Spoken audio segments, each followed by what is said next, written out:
My family has a game that we like to play every December, and it's called See Who Can Go the Longest without being exposed to the song Christmas Shoes.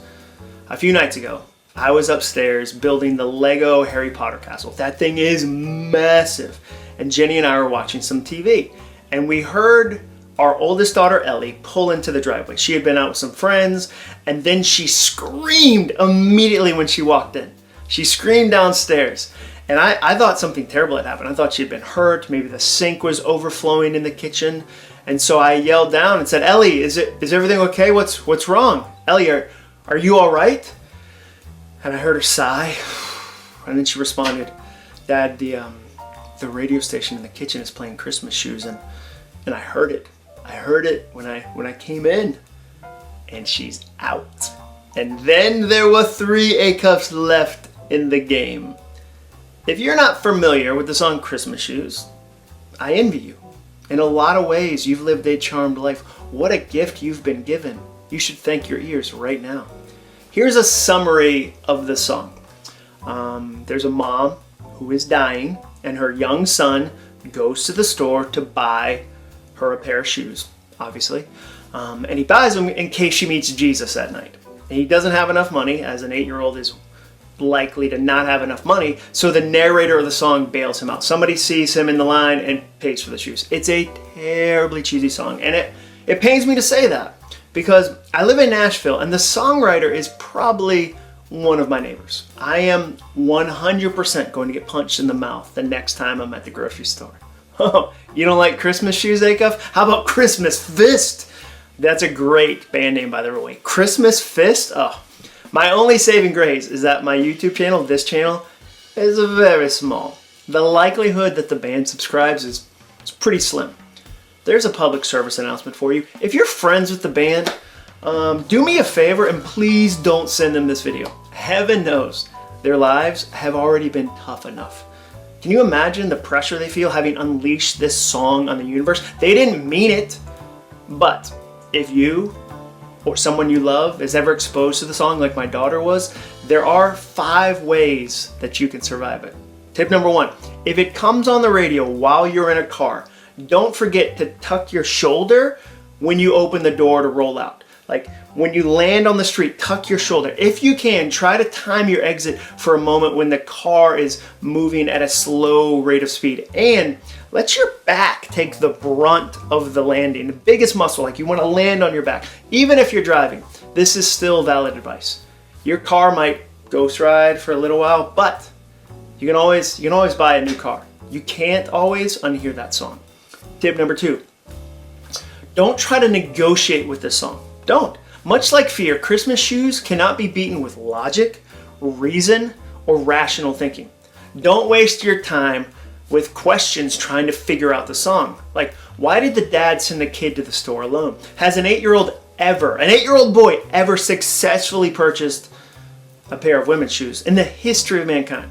And also, why shoes? Is there any specific Bible verse where Jesus mentions the importance of footwear?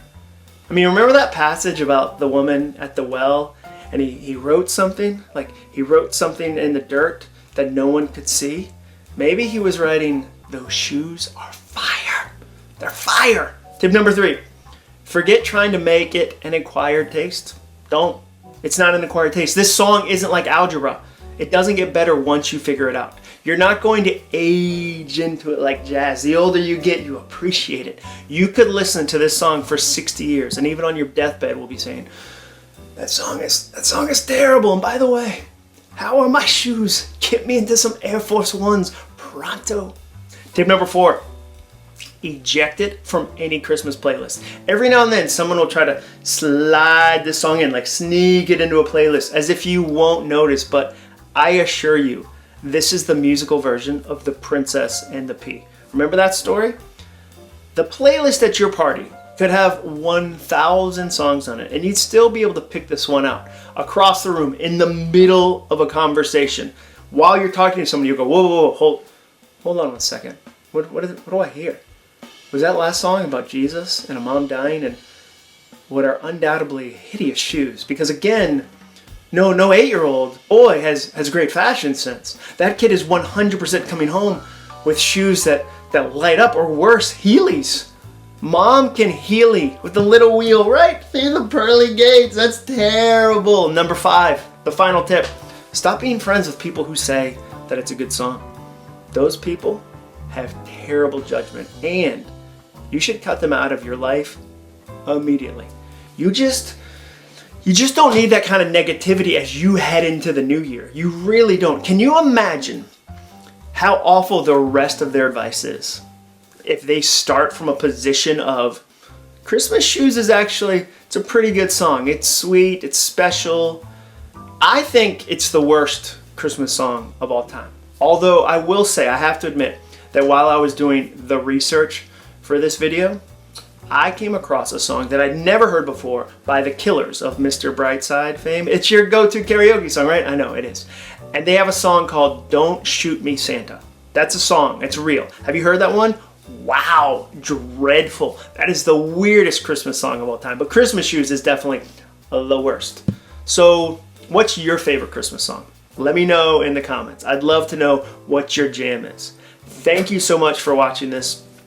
If your goal is to not hear Christmas Shoes this year, I wish you the best in that endeavor. That's a great goal. And if you've got another goal, one that's perhaps a little more significant than not hearing Christmas Shoes, like Christmas Shoes avoidance, if you've got a bigger goal, check out finishcourse.com or the link in the description. You, me, and hundreds of people from around the world are going to work together on the goals we care about the most. We're going to learn what it takes to really finish the goals we care about. Stay safe, turn the radio down, and remember, above all, if you only remember one thing from this video, roll your shoulder when exiting a moving vehicle. That is really the best technique. Land on the back. The back should take the blunt of the impact. It's true.